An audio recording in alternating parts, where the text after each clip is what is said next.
اللہ تعالیٰ نے اس دنیا کو اسباب کی دنیا بنایا ہے. ہم ایک کام کرتے ہیں پھر اپنی زندگی میں اس کا اثر دیکھتے ہیں. پانی میں اللہ نے تاثیر رکھی کہ پیاس بجھاتا ہے. آگ میں اللہ نے تاثیر رکھی کہ یہ جلاتی ہے. روٹی میں اللہ نے تاثیر رکھی شکم سیری کا سیرابی کا باعث بن جاتی ہے. اسی طرح سے سورج میں اللہ نے تاثیر رکھی کہ وہ دھوپ اور تمازت کا سبب بن جاتا ہے. چاند میں اللہ نے ٹھنڈک کی اور چاندنی کی تاثیر رکھی ہے. بالکل اسی طرح جس طرح ان چیزوں کے اندر تاثیر ہے، سیب کی اپنی تاثیر ہے، حنظل اور تمے کی اپنی تاثیر ہے، دودھ کی اپنی تاثیر ہے اور زہر کی اپنی تاثیر ہے. بعین ہی اسی طرح سے نیکی کی اپنی تاثیر ہے اور برائی کی اپنی تاثیر ہے. جس طرح ان چیزوں کے اثرات ہوتے ہیں، بعین ہی اسی طرح نیکیوں کے بھی اثرات ہوتے ہیں، گناہوں کے بھی اثرات ہوتے ہیں. بالخصوص گناہوں کے اثرات کیا ہوتے ہیں انسان کی زندگی پہ، اس کی اولاد پہ، زمین پہ، آسمان پہ، درختوں پہ، پہاڑوں پہ، موسموں پہ، ہواؤں پہ، قبر میں، حشر میں. سب سے پہلی بات جب انسان گناہ کرتا ہے سب سے پہلا اثر اس کے ایمان پہ ہوتا ہے. ایمان کمزور ہو جاتا ہے، یقین کمزور ہو جاتا ہے، توکل رخصت ہو جاتا ہے، اللہ کے ساتھ تعلق میں کمی واقع ہو جاتی ہے. پیغمبر کی باتوں پر ایمان میں انسان کے اندر واضح طور پر کمی محسوس ہونے لگتی ہے.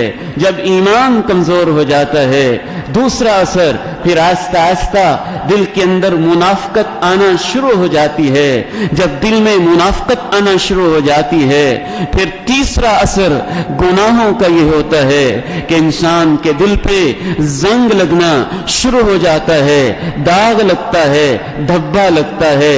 داغ دھبے لگتے جاتے ہیں، گناہ بڑھتے جاتے ہیں، پورے کا پورا دل زنگ آلود ہو جاتا ہے. پھر دل پہ سیاہیاں چھاتی ہیں، پھر دل پتھر ہو جاتا ہے، پھر دل پہ مہریں لگ جاتی ہیں، پھر ہدایت کے دروازے انسان کے لیے بند بھی ہو جاتے ہیں. ثم قست قلوبكم من بعد ذلك فهي كالحجارة او اشد قسوة كلا بل ران على قلوبهم ما كانوا يكسبون ختم الله على قلوبهم وعلى سمعهم وعلى ابصارهم غشاوة ولهم عذاب عظيم. چوتھا اثر گناہوں کا انسان کی زندگی پر یہ ہوتا ہے کہ انسان کا بدن بھی کمزور ہو جانا شروع ہو جاتا ہے. بعض بیماریاں اس وجہ سے آتی ہیں ہم خوراک میں کوتاہی کرتے ہیں. بعض بیماریاں ماحول کی خرابی کی وجہ سے آتی ہیں، بعض بیماریاں پانی کی خرابی کی وجہ سے آتی ہوں گی، لیکن بہت ساری بیماریاں خوراک بھی ٹھیک، پانی بھی ٹھیک، موسم بھی ٹھیک، لیکن انسان کے گناہوں کی وجہ سے اس کے اوپر بیماریاں، جسم کی کمزوریاں آنا شروع ہو جاتی ہیں. سیدہ اسماء ابو بکر صدیق کی بیٹی ہیں، سر کو درد ہو رہا ہے. پوچھنے والا پوچھتا ہے کیا ہوا ہے؟ کہتی ہیں کوئی گناہ ہوا تھا، لگتا ہے کہ اس کا اثر سر میں نکل رہا ہے. قاضی شریح رحمہ اللہ رحمت واسعہ جسم پہ پھوڑا نکل آتا ہے، پیپ بہتی ہے. پوچھنے والے پوچھتے ہیں کیا ہوا ہے؟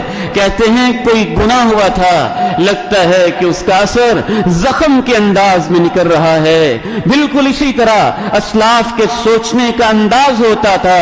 بالخصوص زنا جیسی برائی، فحاشی جیسی برائی، بے حیائی جیسی برائی، نظروں میں بے حیائی، سوچوں میں بے حیائی، نگاہوں میں بے حیائی، فیس بک پہ بے حیائی، واٹس ایپ پہ بے حیائی، انٹرنیٹ پہ بے حیائی، یوٹیوب پہ بے حیائی، چوکوں چوراہوں میں بے حیائی، ٹیلی ویژن کے سکرین پہ بے حیائی، اخبار کے ورقوں پہ بے حیائی. ایک ایک چیز میں جب بے حیائی آ جائے پھر وہ بیماریاں آتی ہیں. اللہ کے پیارے نبی نے فرمایا جن کا ان کے اسلاف میں نام و نشان بھی نہیں ہوتا تھا.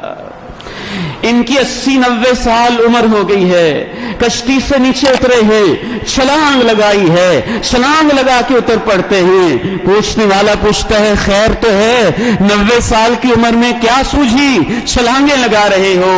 ہذہ جوار حفظناها فی شبابنا فحفظها اللہ لنا فی شیخوختنا۔ کہا چھلانگ کیوں نہ لگاؤں، جوانی میں ان کو سنبھال کے رکھا تھا، آج بڑھاپے میں اللہ نے ہماری حفاظت کی ہوئی ہے۔